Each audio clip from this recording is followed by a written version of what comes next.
Hello everyone, welcome back to my YouTube channel. It's me Yashvi, a first year MBA student at AIMS Rishikesh. So in this video, I'll be answering some of your questions that you guys asked in comment section. Let's start the video. So the first question someone asked is he or she is in class 12th और 12th का syllabus complete हो गया है and अब mock test देना है. तो mock test में ये पूछा है कि पहले 11th के मॉक टेस्ट दे देन 12th के दे या फिर 11th या 12th के चैप्टर्स के मिक्स्ड मॉक टेस्ट दें. So first thing is class 12th का सिलेबस कंप्लीट हो गया है, 11th का भी हो गया होगा, आई एम अज्यूमिंग दैट. तो 11th 12th का सिलेबस कंप्लीटेड है, यानी कि नीट का सिलेबस एक बार कंप्लीट हो गया, वो रिवाइज करना है.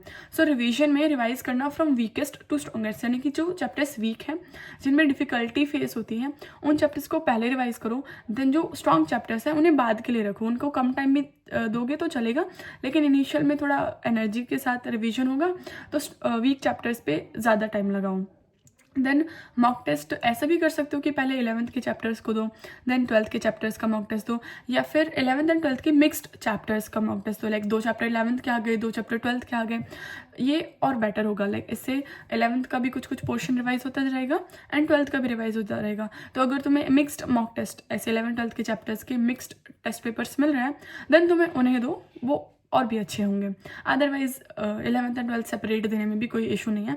सिंपल ये है कि टेस्ट में सारे चैप्टर्स एक बार 11th 12th के कवर होने चाहिए, प्रैक्टिस होनी चाहिए. सो the next question is school के एग्जाम्स और कोचिंग यानी कि नीट की कोचिंग जो है दोनों एक साथ मैनेज नहीं हो रहे हैं और स्कूल के एग्जाम्स की प्रिपरेशन करनी है, स्कूल में एग्जाम्स चल रहे हैं, नीट का भी पढ़ रहे हैं, दोनों के जो चैप्टर्स है वो मैच नहीं कर रहे हैं, मिसमैच्ड है, दोनों में कंप्लीटली अलग अलग चीज़ें चल रही हैं. So here you should know your priorities कि तुम्हारी प्रायोरिटी क्या है, नीट है या फिर सिर्फ स्कूल एग्जाम्स हैं. तो अगर नीट प्रायोरिटी है तो अपनी नीट की प्रेपरेशन को डिस्टर्ब मत करो, उसके साथ ज़्यादा कॉम्प्रोमाइज़ मत करो. स्कूल एग्जाम्स के लिए ऐसा है कि अराउंड 1 वीक पहले तो डेट शीट मिल जाती होगी कौन से एग्जाम्स आने वाले हैं और उसका सिलेबस भी पता होता है कि कौन कौन से चैप्टर्स आएंगे. तो उन चैप्टर्स के लिए थोड़ा थोड़ा डेली पढ़ना स्टार्ट कर दो स्कूल एग्जाम्स के लिए. और अगर ऐसे चैप्टर्स हैं जो कोचिंग में कंप्लीट नहीं हुए हैं बट वो एग्जाम में आ रहे हैं तो उन चैप्टर्स को वन शॉट से यूट्यूब से 1 शॉट्स देखकर कंप्लीट कर लो, उस चैप्टर का बेसिक आइडिया कर लो ताकि एग्जाम में तुम उस अटैम्प्ट कर पाओ. बाकी अपनी नीट की प्रेपरेशन को उसके लिए ज़्यादा डिस्टर्ब करने की नीड नहीं है. So the next is short notes for physical chemistry. So मैंने अपनी फिजिकल केमिस्ट्री वाली वीडियो में भी बताया है कि मैंने एज सच फिजिकल केमिस्ट्री के लिए कोई शॉर्ट नोट्स नहीं बनाए थे, बस फार्मूला नोट्स बनाए थे. चैप्टर के सारे फार्मूले एक पेज पे लिखे हुए थे और शॉर्ट नोट्स मैंने 11th में ट्राई किए थे बट वो मेरे लिए वर्क नहीं किए.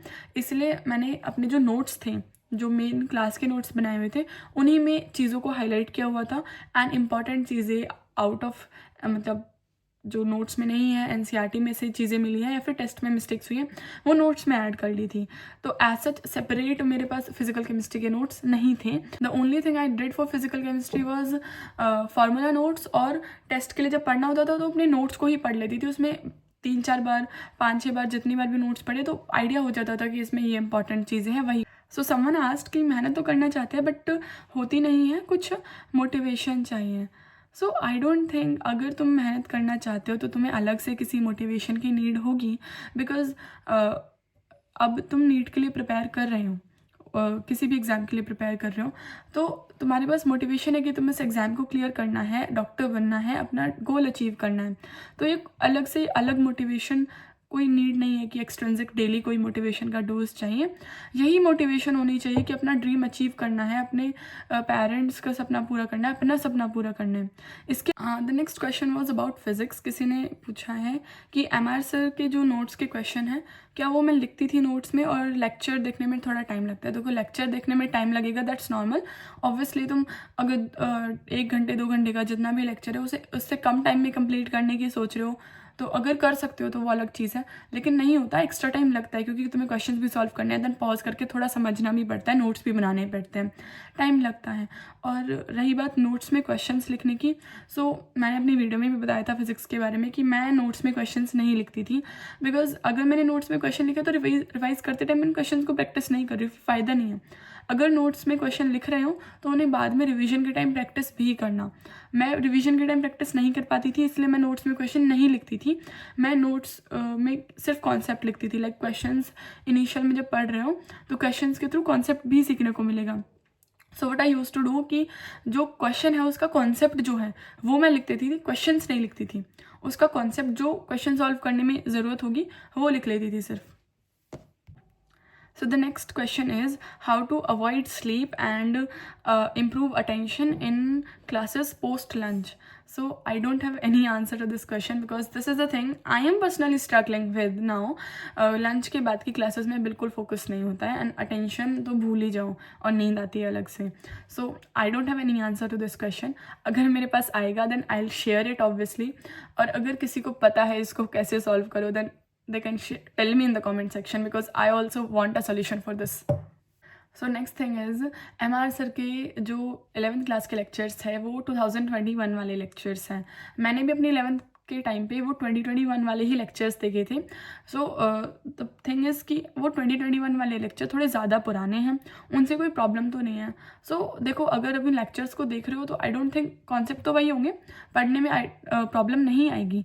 बस ये है कि जो ऑनगोइंग बैच है, करंट जो बैच में लेक्चर्स चल रहे हैं उनके नोट्स को पढ़ते रहना।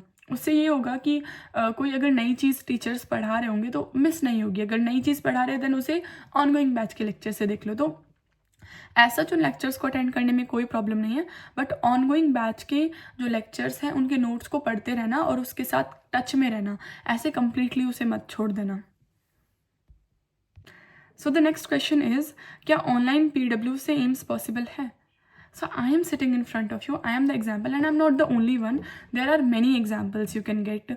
So for online it's not only thing कि तुमने ऑनलाइन का बैच ले लिया उससे हो जाएगा क्या। हो जाएगा क्या पूछने के साथ तुम्हें अपने खुद के बहुत ज़्यादा एफर्ट्स लगाने पड़ेंगे, बिकॉज ऑनलाइन में टीचर्स तुम्हें आके डेली देख नहीं रहे हैं कि तुमने कितना पढ़ा, कितने लेक्चर अटेंड किए। तुम्हें खुद का डिसिप्लिन लाना पड़ेगा, खुद को एनालाइज करना पड़ेगा और खुद के लिए स्ट्रिक्ट रहना पड़ेगा। लेक्चर्स तुम ऑफलाइन में जा रहे हो तो लेक्चर्स अगर मिस कर रहे हो then everyone knows around you, but online में अगर तुम लेक्चर्स स्किप कर रहे हो बैकलॉग बनता जाता है एंड यू डोंट नो। तो इसीलिए ऑनलाइन में पढ़ाई के लिए you need a different kind of discipline that is required. बाकी ऑनलाइन से होगा ऑफलाइन से होगा that is not the point, तुम्हारे पढ़ने से होगा। Online offline everything is a different thing, the main thing is तुमने पढ़ाई करी या नहीं। सो द नेक्स्ट इज़ बायो में NCERT पढ़ने के बाद भी नंबर इंक्रीज़ नहीं हो रहे हैं। सो देखो बायो में मार्क्स लाने के लिए NCERT is important must, but सिर्फ NCERT काफ़ी नहीं है। लाइक सिर्फ NCERT पढ़ ले तो तुम्हारे मार्क्स आ जाएंगे, दैट्स क्योंकि NCERT तो हर कोई पढ़ रहा है ना। बाकी तुम्हें अपने तरफ से अलग एफर्ट्स लगाने पड़ेंगे। NCERT के क्वेश्चंस प्रैक्टिस करने पड़ेंगे, MCQs NCERT बेस्ड MCQs करने होंगे। देन टेस्ट में जाके भी NCERT पढ़ के गए हो बट स्टिल टेस्ट में जाके गलती हो रही है कि रीडिंग एरर हो रहा है, क्वेश्चन में कुछ और लिखा हुआ था, तुमने उसे समझा कुछ और, ऑप्शन कुछ और मार्क करके आए हो। देन मेमोरी चीज़ें रिटेन नहीं हो रही है, तुमने पढ़ी थी बट टेस्ट में चीज़ें याद नहीं आई टाइम पे, वो लेट याद आ रही है या फिर गलत चीज़ें याद आ रही हैं। ये एरर हो सकता है, सिली मिस्टेक्स हो सकती हैं, ऑप्शन गलत टिक कर दिया, मतलब बहुत सारी चीज़ें हो सकती है जिससे तुम्हारे टेस्ट में नंबर कम हो रहे हैं। तो उन मिस्टेक्स पे फोकस करना पड़ेगा।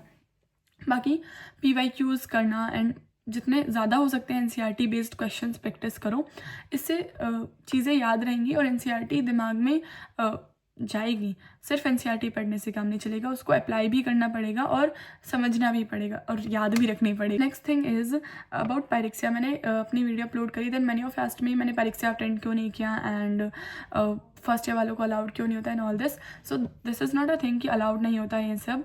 अभी क्या है कि हमें कॉलेज गए हुए ज़्यादा टाइम नहीं हुआ, अराउंड 1 मंथ ही हुआ है एंड फर्स्ट सेकेंड राउंड के बाद देखें तो अराउंड 20 डेज़ लगा लो सभी बच्चों का हुए, तो 20 डेज़ हुए हैं। अभी हम कैंपस से ज़्यादा फेमिलराइज नहीं है, हमें अकेले घूमना अलाउड नहीं है, हम रेस्ट्रिक्शंस है अभी क्योंकि अभी फ्रेशर्स हैं, हम अकेले कैंपस में अभी नहीं घूम सकते हैं।